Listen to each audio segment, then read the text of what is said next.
Laking halaga nito. Wala talagang ID mga tol. Dapat kasi hindi nagdadala ng ganito kalaking pera. Up! Up! Sabi, natagbag na.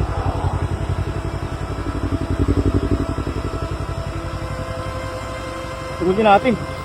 Sabi. Wala. Puta, tayong pera. Lalagay ito. Puta.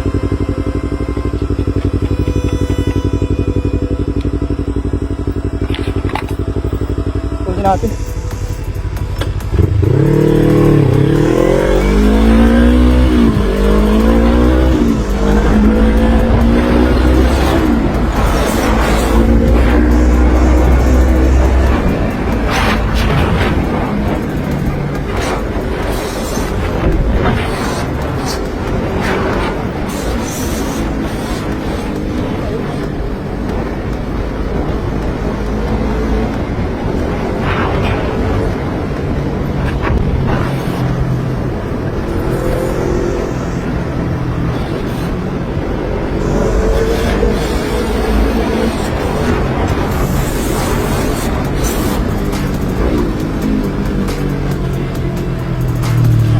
Bakit?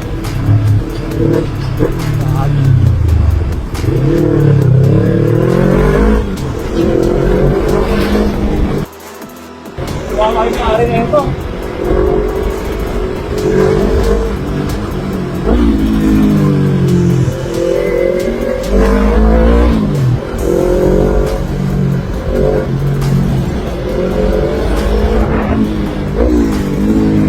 Ako madiwa.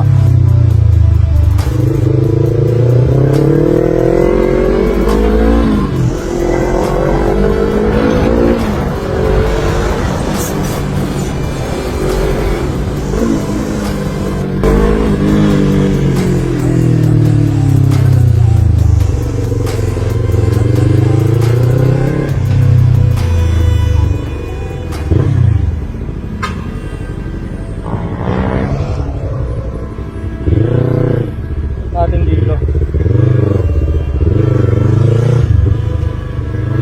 Traffic pa.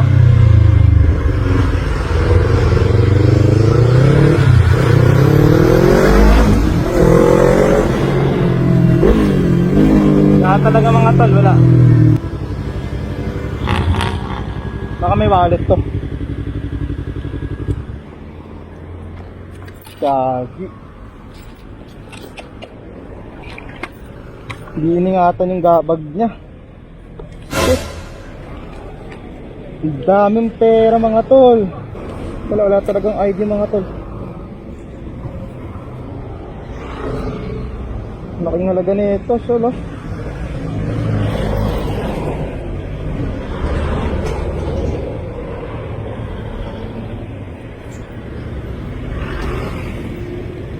Naka-on yung camera ko. Ayun, naka-on yung camera ko. Buti na lang naka-on yung camera ko. Upload ko nun sa Facebook to.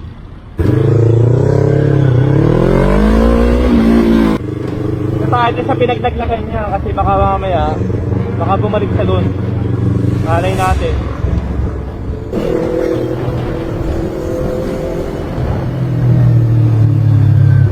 Kaya talaga sa mga tol, dyan may nahulog eh. Then yun oh. So try ko na lang siguro maghintay dito mga tol. Hintay ako dito, mga 1 oras siguro.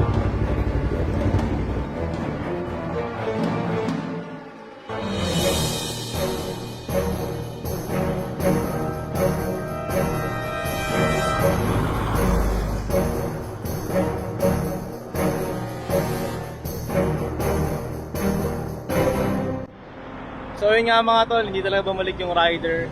Hintay ako dito ng 1 oras. Pero wala talaga eh. Feeling ko baka hindi niya napansin na nilaglag. Kasi ano to eh, belt bag eh, belt bag. Eh alam niyo naman pag belt bag, nakalagay lang sa ano mga tol, yan, sa belt.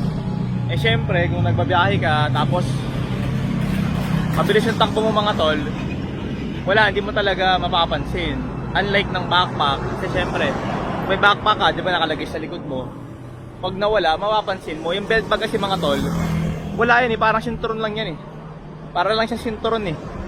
Eh ngayon, sira yung lock niya, kaya nalaglag. So feeling ko baka ang layo niya na. Baka nga hanggang ngayon, hindi niya pa alam na nalaglag na yung wallet niya kasi kung alam niya, baka bumalik na yun, pero malamang sa malamang sobrang layo niya na mga tol. So ganito na lang mga tol, ipopost ko na lang sa Facebook to, buti na lang talaga naka-on yung camera ko. So pa-share na lang ako mga tol ng video para maparating natin or mapaabot dun sa may-ari nitong bag. Kasi malaki talaga yung halaga na nalaglag sa kanya and baka mahalaga mabibilin siya or what. Bagong taon pa naman, 2023. Kakasimula pa lang ng January. Tapos, alam ko yung pakiramdam na yun eh, mawawalan ka ng pera. Sakit talaga nun. Message mo na lang ako, Paps, ng exact amount ng pera. And then may nakita rin akong keychain dun sa loob ng bag eh. Bigyan mo ako ng ng description kung ano yung keychain na nasa loob ng bag. Kasama ng mga barya. Amount, yung description ng coin first, and then yung keychain na nandun sa loob ng bag. Message mo na lang ako kung anong itsura nun, anong nakalagay doon.